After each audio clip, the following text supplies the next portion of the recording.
Selamat pagi Bapak Ibu hadirin sekalian, selamat datang di Shangri-La Hotel Surabaya dan selamat datang dalam acara Fortinet Operational Technology Symposium 2022.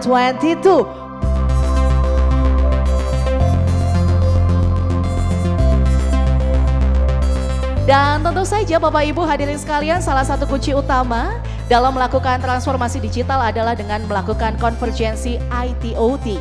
Dan salah satu yang penting dalam menjamin konvergensi IT/OT yang handal dan berkelanjutan adalah ketahanan dan juga keamanan cyber. Sekali lagi saya mengucapkan selamat datang juga bagi Bapak Ibu semuanya dan juga bagi semua panelis. Kita diwakili atau diikuti oleh beberapa pembicara yang dari latar belakang yang berbeda, tapi dengan tujuan yang sama. Tadi saya langsung aja, jadi karena judul saya kan mengenai threat landscape ya, ancaman itu apa aja sih gitu. Tadi Bapak Ibu semua di sini juga sudah sharing. Sebenarnya ancaman itu bukan hanya dari luar, ya, bahkan sebenarnya ancaman itu cukup besar dari dalam, dari internal kita. Kita ini sekarang menjadi data center berjalan. Kita punya IP loh, handphone kita ini punya IP. Ya, yang punya handphone 2-3 biji, IP-nya juga banyak. As long as kita punya IP, itu akan terbuka. Ingin kita menjadi sebagai negara industri kembali ya, supaya share kita, PDB industri kita meningkat menjadi 25% dan itu adalah menjadi topnya kontribusi sektor industri sebagai kontributor kita di dalam perekonomian. Kita sekarang agak sedikit turun sekitar 19%-an, kita ingin dorong lagi menjadi sekitar 25% ya. Sesuai dengan amanat Presiden ini ada istilah strategi keamanan siber nasional, yaitu membangun dan membentuk kekuatan nasional aspek keamanan siber. Kemudian wajib mendukung secara komprehensif dan integrasi kepentingan Kamnas.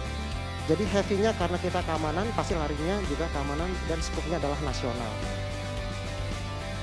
Nah, untuk itu peran dari IT/OT Management System dan People Awareness menjadi sangat kritikal.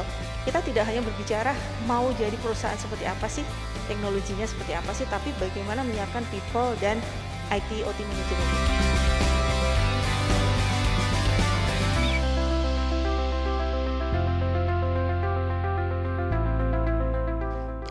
Bagaimana ancaman ya pada ruang cyber kita. Tindak kejahatan, hacking, dan social engineering, human error, dan sifat-sifat serangannya. Ada teknis dan ada sosial. Pada tahun 2021, sebanyak 1,6 miliar anomali serangan. Ya, namun dari anomali itu bisa kita kecilkan lagi berapa sebenarnya jumlah serangan. Tujuannya adalah kebanyakan pribadi dan private. Ya. Dan itu motifnya adalah masalah ekonomi atau keuangan. Permasalahannya adalah 97% perusahaan yang berbasis industri atau manufaktur itu tahu dan sadar bahwa IT/OT convergence ini akan mengintroduce threat baru atau security threat yang mungkin menjadi challenge dan yang harus diantisipasi secara baik itu manajemen risiko secara standar seperti tadi beberapa kali diungkapkan. Saat ini apa yang digunakan oleh Bapak dan Ibu sekalian dalam melakukan remote access?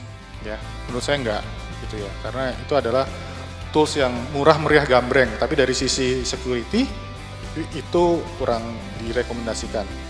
Solusinya apa? Sama seperti tadi Pak, kita pasang local process engine di sini, lalu kita pasang yang kita sebut sebagai VPN application connector.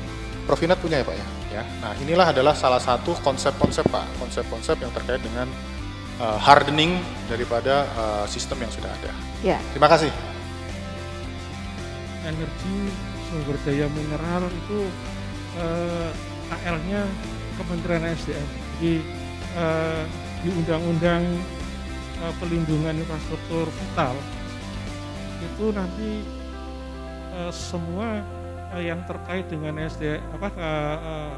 energi sumber daya mineral itu langsung diatur oleh Kementerian SDM.